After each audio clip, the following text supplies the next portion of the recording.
So I just got home from an early screening for a brand new film called Rental Family that stars Brendan Fraser as an American actor in Tokyo who is not really necessarily in the best place of his career anymore. And the last big notable thing he did in his career over the course of the last decade was be in a very ridiculous over-the-top toothpaste commercial, and he's struggling to find gigs. And amidst this, that's when he ends up finding the opportunity to work for a company called Rental Family, an agency that hires actors to play roles in people's lives.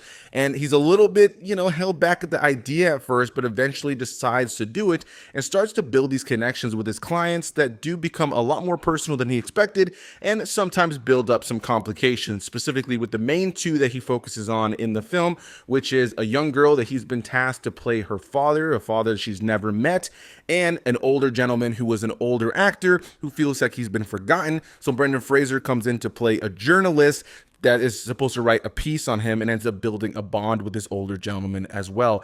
And all in all, this film in a lot of ways, while it can be sometimes problematic with the narrative and the idea of the moral choice to hire an actor to fill a void that isn't real, but to that person it feels like it's real.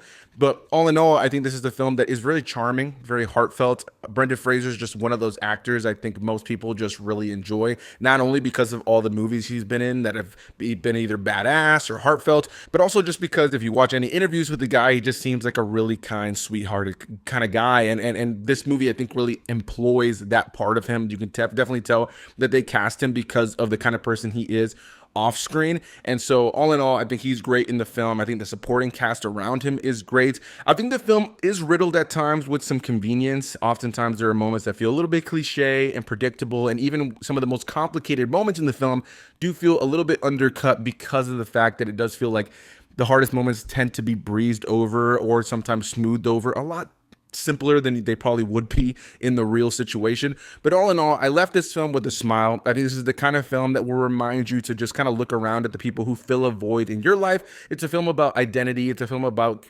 human connection. It's a film about, finding that sense of belonging.